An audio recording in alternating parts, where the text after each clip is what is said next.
Saatnya kita ikuti Market Corner bersama Tommy Arno, praktisi bisnis online.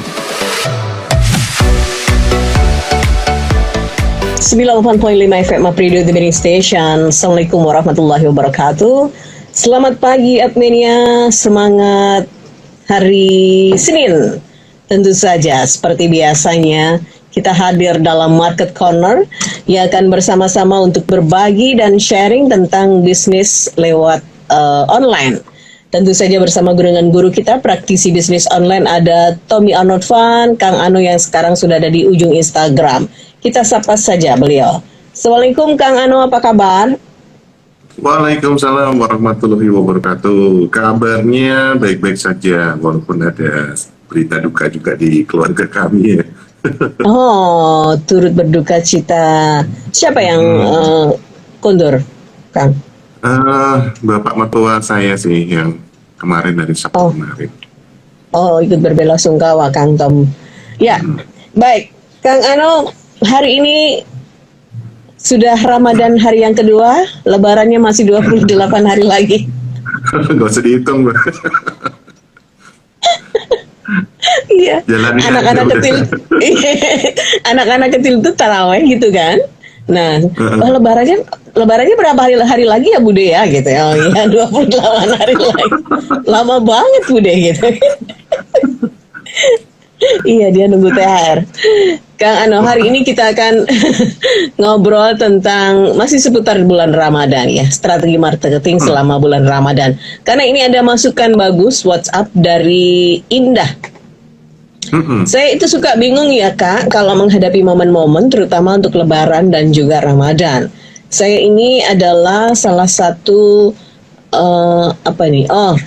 pengusaha atau bisa dibilang saya memiliki usaha snack kering. Oh iya, roti kering ya.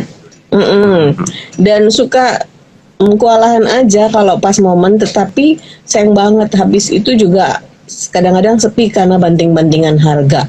Nah, seperti apa sih harusnya saya melakukan strategi marketing ini selama Ramadan, biar selama bulan Ramadan itu dari waktu ke waktu saya bisa berbenah diri dan tentu saja order-order itu bisa selalu jalan dan biasa Lebaran saya bisa bagi-bagi THR untuk karyawan saya. Terima kasih Indah, thank you. Nah ini, bagaimana sih strategi marketing selama bulan Ramadan? Karena memang kalau dilihat ya, di beberapa platform marketplace juga sama ya Kang ya.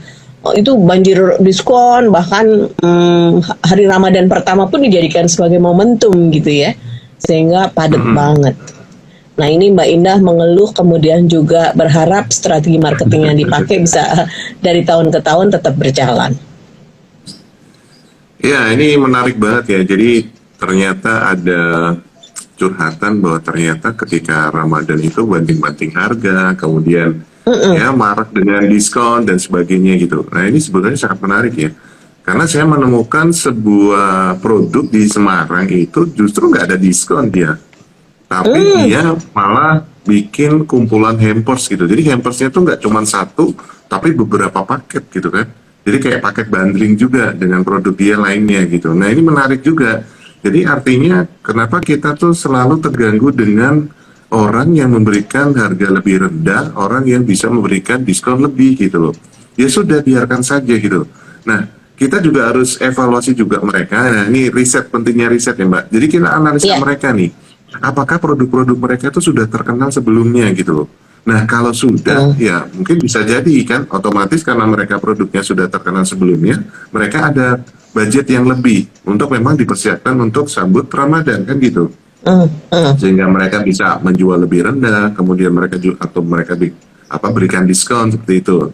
Nah, ini adalah tugas kita nih. Berarti PR saya adalah selama tidak Ramadan, saya juga harus kencang nih.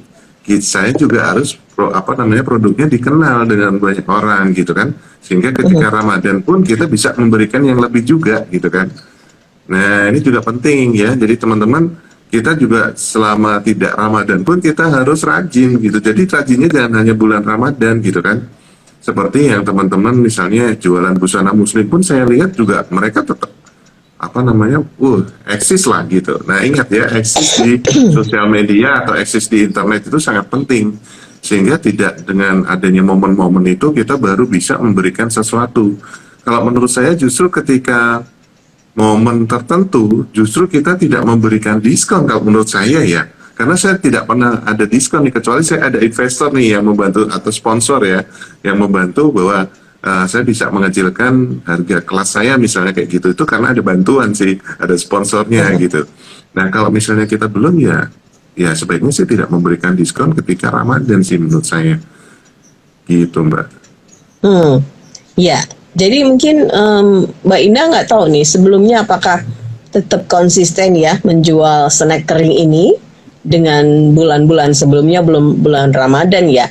Nah itu tadi usulan bagus nih. Bundling ini kalau bisa dilakukan mungkin bersinergi, atau bahkan mungkin ada produk-produk dari Mbak Indah yang bisa sekaligus ya menjadi paket Ramadan tadi ya, hampers.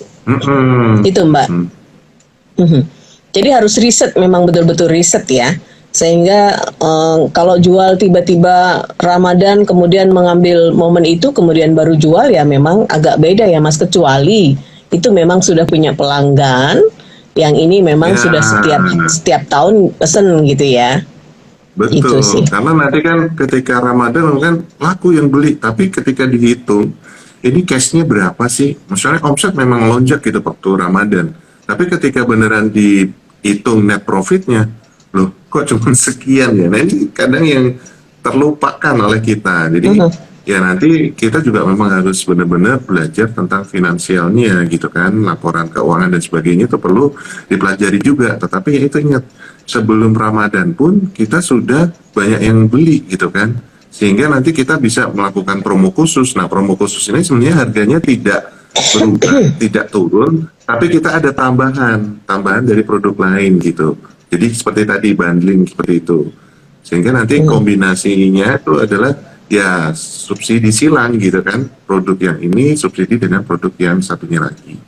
Jadi tetap produk itu harganya tetap tinggi, dan tentunya ya kita tentu harus mendapatkan profit dong. Masa jualan nggak ada profitnya kan ya tambah gimana, itu nanti tambah curhatan lagi. Itu tadi curhatan satu karena banyak yang mandi harga, curhatan dua adalah loh kok saya nggak ada cashnya ya. Itu kan malah kayak menyedihkan gitu ya. Iya. Jadi keywordnya yang sudah dijelaskan oleh Kang Anu barusan saja, Mbak Indah, yang pertama adalah research. Ini wajib dilakukan ya. Apapun bisnis Anda, jangan melihat bahwa cuman bisnis beginian aja kenapa harus pakai research. Kalau Anda pengen konsisten, Anda pengen punya sustainable, kemudian juga keuntungan yang bisa memungkinkan, ya riset harus dilakukan ya. Karena pasar ini memang harus diteropong gitu ya. Betul, ini sekarang dinamis banget soalnya Mbak. Betul. Gak bisa pakai feeling aja sekarang ya Mas. Gak bisa. Pacaran aja sekarang udah gak pakai feeling loh. Oh gitu ya. Suka putus beda keyakinan soalnya. Dia yakin pacarnya ganteng, iya kan? Dianya nggak yakin kalau dirinya ganteng. Itu beda keyakinan juga ya. Jadi putus deh. Jadi riset ini penting Mbak Indah ya. Sekali lagi, bisnis apapun itu jangan menganggap bahwa bisnis yang Anda lakukan adalah sebuah bisnis yang ecek-ecek atau kecil, karena riset ini sangat dibutuhkan. Kalau perlu melihat ya beberapa pengusaha atau mereka yang melakukan bisnis yang sama, sehingga itu bisa mengevaluasi juga dari sisi rasa, packaging, banyak ya Mas ya. Kemudian varian. Nah varian ini kan semakin waktu semakin pada kreatif, unik-unik banget nih. Nah itu dirasa yang pasti ya, orang bisa repeat order itu dari rasa.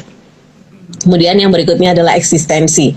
Berkali-kali Mas Tommy mengingatkan, bisnis online itu kuncinya ada di narsisme atau eksistensi ya.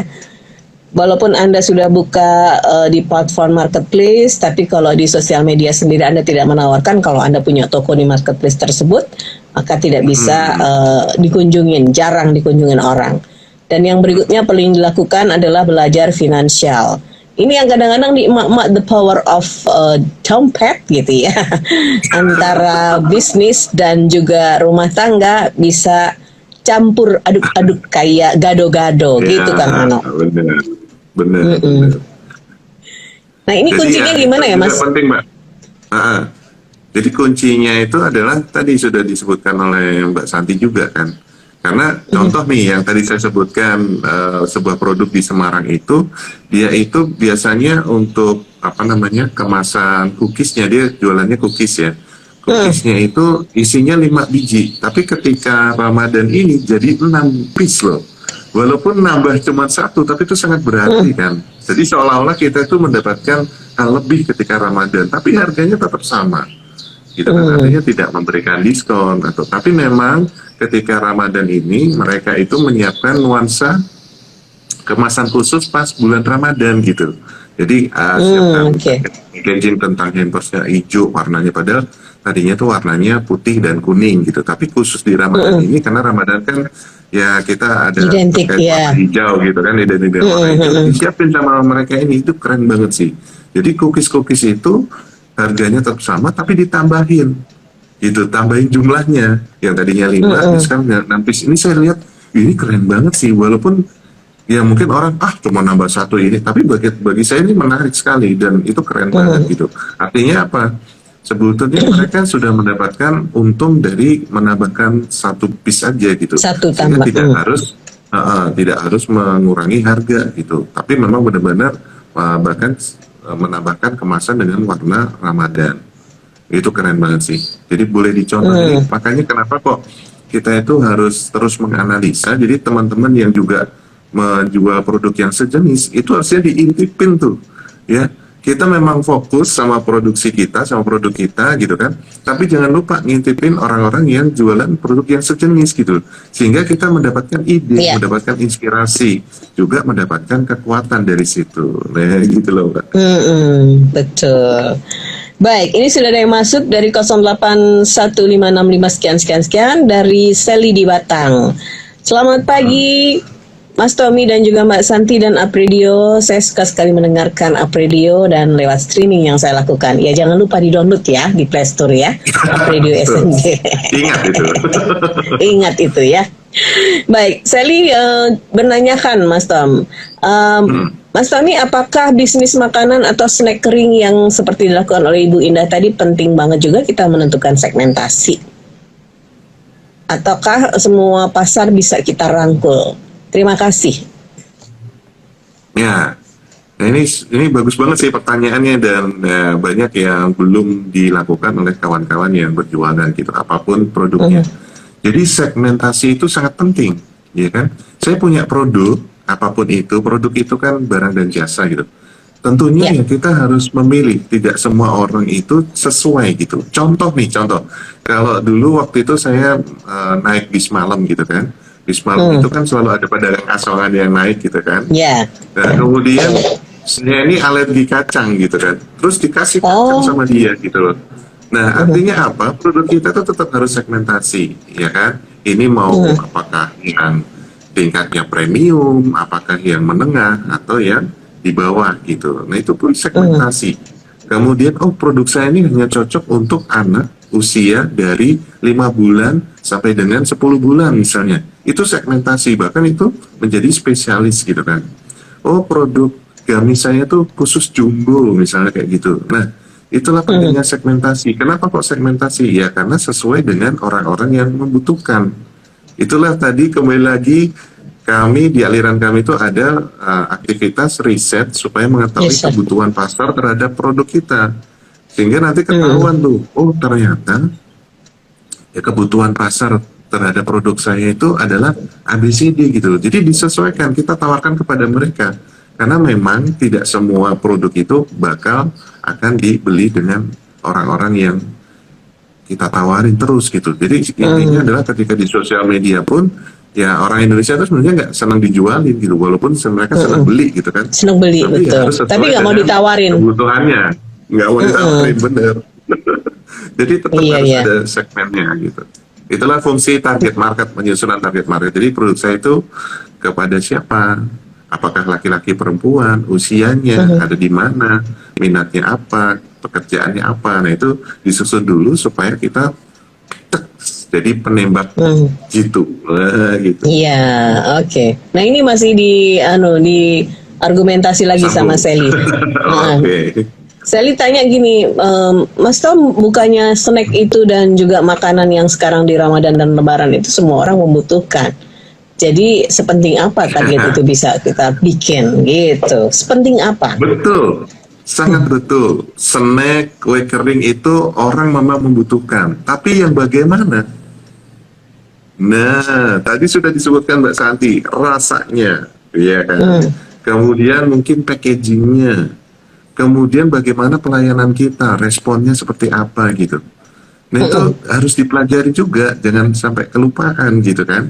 Semua memang membutuhkan itu, tapi seperti saya contohnya, kue kering yang seperti apa gitu. Nah itu kan perlu diketahui juga. Oh iya, semua butuh snack kering gitu kan, atau kue kering. Tapi yang seperti apa gitu.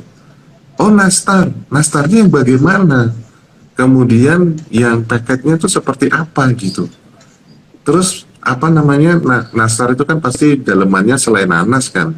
Nah selai nanas yang bagaimana. Kemudian bahannya yang bagaimana. Yang bentuknya bagaimana. Oh itu banyak banget itemnya. Nah kalau kita cuma sekedar pokoknya aku bikin nastar terus tak tawarin ke orang-orang, ya kalau mereka cocok gitu kan. Terus sebelumnya apakah orang itu sudah pernah mencicipi nastar kita gitu. Oh ya nih bagus nih, besok aku pasti akan beli lagi. Nah itu kuncinya tuh. Jadi ada repeat order setiap Ramadan tuh ke kita, tidak melihat orang lain. Atau ternyata kita sendiri tidak dinamis, kemudian kok yang ini lebih menarik ya nastarnya ya. Aku ke situ aja nyoba dulu, ternyata cocok. Nah, akhirnya beralihlah dia ke produknya orang lain yang juga sama-sama jualan nastar. Nah, itu. Betul. Jadi kita jangan sampai lengah ya, ingat itu. Benar-benar, saya jadi ingat itu Mbak Sally, ini masukan juga ya, barangkali kenapa segmentasi perlu dan tadi bisa sustainable bisnisnya. Ibu saya itu kan suka bikin nastar ya, suka bikin ya roti-roti kering kalau mau, kan orang lama itu kalau mau lebaran semuanya mau dibikin sendiri, maunya gitu ya Mas ya. Iya. Nah salah satunya adalah nastar ini yang suka dibikin. Jadi dulu saya suka disuruh marutin nanas gitu ya. Kalau nggak boleh kemana-mana. Pokoknya sebelum marutin nanas 2 bungkus itu, 2 buah.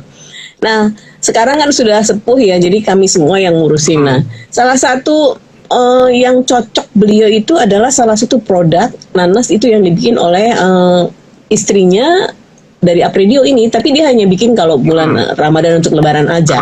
Dan itu bentuknya juga agak lucu, agak unik, nggak kayak biasanya cuman kayak pastel gitu ya, atau itu agak beda. Nah, yang ibu saya hanya suka itu, ini kayak nastar lama gitu ya. Padahal nastar baru dan lama saya juga nggak bisa bedain ya. Tapi kok rasanya itu. Jadi saya akan selalu pesan untuk ibu, ya itu di situ doang gitu. Benih nastar ya hanya di situ, karena melihat atau merasakan bahwa ini nastar yang bener, kayak nastar lama. Kalau ibu bikin kayak gini gitu kan. Oh, nah itu penting Mbak Sally. Kalau dari harga mungkin agak beda ya, agak sedikit memang di atas rata-rata gitu ya. Tetapi ketika melihat kalau melihat kepuasan dan rasanya ya worth it banget. Nah ini penting Mbak Sally mungkin ya. Nah ini yang membedakan ya Mas. Kenapa di pasaran ada tuh paket-paket yang murah meriah ya, murmer apa ya, bener ya sebutannya murmer gitu ya. Tetapi kenapa kita juga lebih memilih di Mbak Sally misalnya, kalau Mbak Sally punya bisnis ini, nah itu kan ada segala sesuatunya yang segmennya memang beda. Gitu. Nah ini Mbak Santi juga gini, mumpung bicara tentang nastar nih, saya justru kalau beli nastar itu saya cari yang mahal loh, karena benar-benar kualitasnya. Karena kalau nastar itu jangan cuma sekedar bikin aja gitu, ya kan pokoknya saya bikin nastar kemudian saya kasihkan, saya berikan harga yang terjangkau nih, gampang lah gitu. Ya, saya ada bedanya tetap. Ketika saya beli yang biasa-biasa saja, rasanya mohon maaf, ya begitulah kita tahu kan. Makanya saya beli nastar harus pakai dorongan. Nah makanya kalau khusus nastar saya akan beli yang harganya akan lebih tinggi gitu, karena benar-benar itu saya mendapatkan sebuah produk yang sesuai dengan taste saya, rasa saya kayak gitu. Contoh lagi satu nih, tentu tahu dong teman-teman ya, pai susu di Bali. Itu kan Betul. mereknya banyak banget tuh. Ya. Coba deh beli satu-satu, kemudian rasakan perbedaannya. Yang pertama rasanya dulu, kemudian lihat juga kemasannya seperti apa gitu. Ternyata saya justru dapat yang sesuai dengan rasa saya adalah yang harganya tuh murah, Mbak. Yang mahal itu tuh produknya kurang bagus menurut saya. Jadi rasanya juga berbeda. Nah ini kan apa namanya, kita itu tidak mengedepankan egonya kita sebagai produsen, tetapi kita justru harus melihat kebutuhannya pelanggan atau calon pembeli ini seperti apa gitu kan. Nah, kalau kita bisa menyediakan kebutuhan mereka, yakinlah nanti lama-kelamaan akan selalu kita yang akan dijadikan tujuan pembeliannya gitu. Nah, gitu. Jadi kita tidak, pokoknya saya produksi ini, kamu harus beli punya saya gitu. Nggak bisa sekarang, karena orang-orang sekarang, calon-calon pembeli kita tuh sangat-sangat pemilih gitu. Nah, itu yang harus garis bawahi juga Mbak Santi. Ya, Sally menjawab nih. Terima kasih atas pencerahannya Mas Tommy dan juga Mbak Santi. Ya, sukses, semangat pokoknya ya. Karena segmentasi ini penting dilakukan untuk semua unit usaha apapun itu bisnisnya ya. Dan riset jangan lupa. Ini Kang Ano disapa nih sama keripik.gaya. Siang Mas Tommy. Oh iya. Ini bos keripik mesti ini. Iya, dari Wonogiri. Oh, dari Wonogiri. Keripiknya keripik apa nih Mas? Singkong, pisang? Keripik pisang. Oh, keripik pisang. Aku suka. Oke, baik. Nah, sekarang kita ke SMS berikutnya. Dari 081228 sekian. Dari Ardi. Oke. Ardi. Oke. Selamat siang Apridio, selamat siang Mas Tommy. Saya Ardi kebetulan ada di fashion kalau saya bisnisnya. Nah, untuk lebaran ini memang saya langsung banting setir. Biasanya saya bikin celana pendek dan juga untuk cowok-cowok. Tapi saya bikinnya justru ke perempuan. Karena buat saya baju koko juga tidak begitu laris, Mas. Jadi saya tetap merubah segmen. Bagaimana menurut Mas Tommy ya, perubahan segmen yang saya ambil apakah berpengaruh dari bisnis saya nanti yang akan selepas habis lebaran ini akan kembali lagi atau tidak ya, Mas? Terima kasih Mas Ardi. Ya, tentunya segmentasi itu akan berpengaruh dengan apa yang kita lakukan kan, ya kan. Sehingga ketika nanti kita sudah dikenal oleh banyak orang bahwa tadinya kita memproduksi untuk segmen yang pria nih. Pria. Gitu. Nggak apa-apa ketika baju kokonya itu mungkin dianggap kurang gitu kan. Nah itu juga kita harus ada evaluasi tetap ya. Jadi evaluasi itu bisa 2 mingguan, bisa bulanan gitu. Tapi saran saya sih paling cepat tuh 2 minggu lah. Jangan terlalu cepat juga. Nanti kita malah panik tuh. Waduh kok ini ya gitu. Jadi jangan terlalu cepat juga. Antara 2 mingguan atau bulanan. Nah evaluasi itu sangat penting ya. Supaya kita mengetahui sebenarnya nih orang sedang membutuhkan apa ya untuk baju koko seperti itu. Kemudian ada juga akhirnya membuat yang khusus untuk wanita, itu juga penting sih. Jadi ketika fashion kita bisa mencakup mereka berdua nih, laki-laki dan perempuan, ya sudah silakan dipenuhi kebutuhannya. Yang penting itu sih sekarang. Jadi itulah kenapa fungsi dari melakukan riset itu adalah kita mengetahui kebutuhan pasar sekali lagi terhadap produk kita. Nah, karena kalau saya lihat juga fashion ini sekarang sangat dinamis juga, sehingga kita sangat, kalau kita melihat nih, ritme modelnya, ritme motifnya dan sebagainya itu sangat luar biasa dinamisnya gitu. Sehingga memang kita benar-benar selain kita rajin posting, juga harus rajin menganalisa produknya, ya. Itu sudah benar sih sebetulnya. Oh, saya akan mensuplai ke arah kaum pria, saya juga akan mensuplai ke arah kaum wanita. Itu udah bagus banget sebetulnya. Tapi ya itu lagi, kita harus benar-benar cermati kebutuhan mereka itu apa aja sih gitu. Gamis yang seperti apa, dasar yang seperti apa, kemudian mukena yang seperti apa gitu. Kalau pria memang wah baju kokonya kan dipakai mungkin setahun sekali gitu kan. Jadi benar. Dia akan cenderung mereka tidak akan membeli yang baru gitu, kecuali dia memang yang baju yang lama sudah saatnya beli lagi yang baru gitu. Seperti saya juga ini masih bagus sih. Jadi kayaknya terus saya melihat juga modelnya ya modelnya itu Oke. sama-sama aja sama yang tahun lalu gitu. Jadi buat apa saya beli? Iya, biasanya Koko kan gitu-gitu doang ya, Mas ya. Benar, benar. Jadi ya sudah, Iya. silakan terus inovasi diri, evaluasi juga bahwa produk-produknya seperti apa, dievaluasi sehingga kita tahu.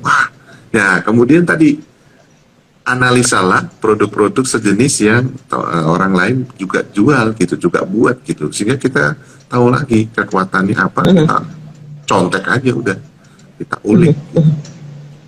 Jadi sebetulnya tidak fatal-fatal amat ya Mas dengan brand yang dia bikin ketika ada perubahan segmen. Tetapi mungkin bisa di Justru apa ya, menambah smoothkan ya. segmen. Ya menambah segmen ya. Jadi ada tidak masalah sih. patah. Betul, Iya. apalagi kan tentunya ketika membuat channel produk lagi yang khusus untuk perempuan, berarti kan mapan nih, budgetnya tuh mapan dan biaya operasionalnya mapan kan. Nah ini Iya, kalau iya. misalnya akhirnya bisa dikembangkan dengan baik gitu kan, yang khusus income dari kaum pria masuk, kaum wanita masuk, ya akhirnya akan menjadi boom besar gitu.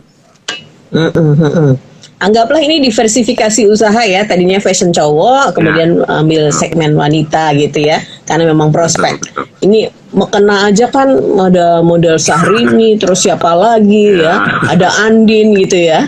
Iya, memang perempuan itu Kan begitu kok. wanita itu satu jenis produk tapi belinya berkali-kali. Bener-bener. Saya jadi terevaluasi diri. Mukena masih bagus ya, tapi kenapa setiap lebaran harus beli kan gitu kan?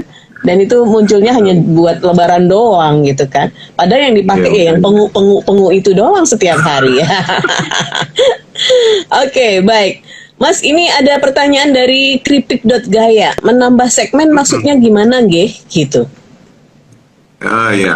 Ya, menambah segmen itu kita tadinya mau arahnya kemana? Target market sih sebetulnya. Jadi sebelum kita menjual sesuatu, pastikan dulu kita susun target market kita. Produk saya ini sebenarnya mau saya arahkan kemana gitu. Jadi apakah mau ke arah wanita atau ke arah laki-laki gitu kan? Nah, kalau misalnya, produk saya ini bisa digunakan oleh wanita dan laki-laki. Tetapi kalau kita masih menjadi seorang yang pertama yang menyusun target market, harus satu-satu dulu. Mendingan ke wanita dulu dan ke laki-laki dulu, misalnya gitu. Jadi jangan dikombin dulu. Ketika nanti sudah berjalan dengan baik, sudah mapan, baru dikombin gitu. Sehingga nanti kita itu akan jauh mau terkenal kemana dulu. Mau ke kalangan wanita dulu atau ke pria dulu gitu kan. Setelah itu baru disatukan wanita dan pria. Jadi seperti misalnya saya menggunakan Tokopedia yang audiensnya banyak cowoknya, boleh silakan karena memang produk saya cocok buat cowok nih. Kemudian di sisi lain ke Shopee yang audiensnya banyak wanitanya, ya sudah. Nanti Mas Ardi tadi misalnya gitu kan nembak dengan produk yang baru tadi ke Shopee dulu nih. Setelah shoppingnya berjalan dengan baik, baru jualan juga ke Tokopedia yang juga sasarannya adalah pria gitu, karena audiensnya beda nih. Shopee banyak wanita, Tokopedia banyak laki-laki. Nah nanti berikutnya kita combine, kita punya dua hal ini sehingga ya otomatis akan menggulung omset kita. Kalau omset kita semakin naik ya insya Allah profitnya juga semakin naik gitu. Iya. Jadi ini Mbak ya lebih ke target market atau segmen pasarnya tadi ya, yang diambil dari case-nya Mas Ardi yang saat ini justru Ramadan dan Lebaran mengambil fashion untuk wanita, padahal sebelumnya beliau adalah khusus fashion untuk laki-laki. Nah ini dikhawatirkan apakah nanti merusak brand yang sementara tadinya sudah memproduksi pria. Sebetulnya tidak terlalu fatal ya, tapi itu bisa dijadikan menjadi sebuah pengembangan usaha yang tadinya hanya fashion pria menjadi tambahan ada fashion wanita. Begitu Mbak Kripik.gaya. Oke. Mbak Dini namanya. Mbak Nini, oke. Terima kasih Mbak. Oh Mbak Dini, oke. Wonogiri itu biasanya bakso ada ya, Wonogiri ya. Betul ya. Bakso. Iya, betul.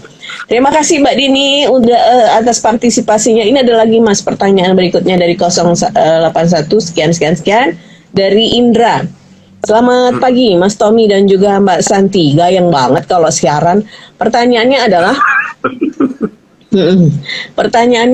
saya sudah dikasih tanda gitu ya. Oke deh. Saya satu lagi. Pertanyaannya begini, Pak Tommy, memilih segmen itu kan di awal kita buka bisnis atau bisnis sudah berjalan idealnya seperti itu. Dan kemudian riset ini apakah perlu dilakukan juga secara periodik? Terima kasih. Ya, sebelum kita produksi, kita tahu dulu kita tuh mau kemana gitu. Tapi karena kebanyakan teman-teman sudah sudah memproduksi sebuah produk, ya sudah. Ya.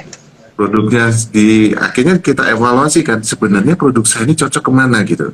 Jadi boleh juga di awal sebelum kita memproduksi sesuatu, mungkin kita seorang pemula nih, saya bingung nih, saya mau produksi apa ya, terus mau saya jual kemana ya. Nah itu berarti di awal. Tetapi ketika kebanyakan kawan-kawan UMKM itu akhirnya sudah memiliki produk dan akhirnya juga merasa ini sebenarnya produk saya mau saya jual kemana, pasti akan seperti itu pertanyaannya. Sudah susunlah segmennya, buatlah target marketnya. Nah itu berarti sudah berjalan produknya kan.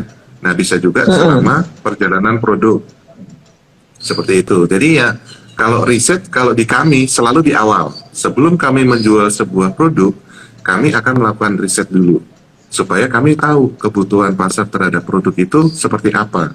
Sehingga akhirnya kami tinggal menyesuaikan atau memodifikasi sesuai dengan kebutuhan pasar gitu. Itu enak banget kalau kita tahu bahwa ternyata produk saya ini kebutuhan pasarnya seperti ini. Itu enak banget loh. Sehingga kita oh iya ya berarti saya harus siapkan apa yang mereka butuhkan kan gitu. Bukan saya membuat produk itu memaksa orang untuk membeli produk. Tapi sekarang karena dinamisnya sangat luar biasa, ya mereka butuh apa terhadap produk kita siapin gitu. Contoh sedikit ya, ayam bakar. Ternyata ketika saya meriset ayam bakar, ada penderita diabetes yang mencari ayam bakar. Ini kan aneh, ini kok orang penderita diabetes tapi nyari ayam bakar ya. Ayam bakar kan ada kecap, berarti cenderung manis juga kan. Betul, gitu kan. betul. Nah akhirnya apa? PR saya adalah saya akan siapkan ayam bakar khusus untuk penderita diabetes. Kan mantap karena kita tahu kebutuhan pasarnya. Nah gitu. Iya. Analoginya adalah kalau kita tahu goal mana yang mau kita capai, jadi kita sudah bisa kalkulasi ya jalan mana yang mau ditempuh, dalam kilometer berapa yang harus berjalan sehingga ada pos-pos mana kita harus istirahat dan lain sebagainya. Mungkin itu sih ya yang penting harus dilakukan. Ini rame banget ya, Mas. Kita kasih kesimpulan saja deh dari perbincangan strategi marketing selama bulan Ramadan ini, Kang Ano. Silakan. Ya, selama bulan Ramadan ini kan ya jelas ini bulan yang sangat luar biasa, bulan yang sangat mulia, sehingga apapun yang kita lakukan itu pasti akan mendapatkan keberkahan, insya Allah ya dari Allah Subhanahu Wa Taala. Jadi kalau untuk strategi marketingnya tentunya ya kita akan melihat wah ini karena bulan yang luar biasa, tentunya kemasan misalnya, nuansa kemasannya kita bikin khusus memang untuk bulan Ramadan, tapi tidak akan muncul ketika bulan-bulan biasa gitu. Sehingga ada sebuah power juga di sana gitu kan, sehingga orang tertarik. Kemudian juga kita sediakan fasilitas-fasilitas yang berikutnya ya. Jadi benar-benar biasanya kita sudah fast respon nih, tapi ketika di bulan Ramadan super fast respon gitu. Ya kan, harus ada tambahan-tambahan khusus. Misalnya kita pun ketika mengirim produk kita ke pembeli, kita juga berikan ucapan selamat hari raya seperti itu. Oh iya. Akan memberikan sebuah wah ini luar biasa. Ada perhatian dari orang yang menjual, itu luar biasa loh. Siapapun itu, siapapun penjualnya, ketika kita diberikan apresiasi sama mereka pembeli-pembelinya atau pelanggan ini akan menjadi lebih loyal. Wah, saya besok akan repeat order, saya besok akan merekomendasikan. Baik. Itu kuncinya.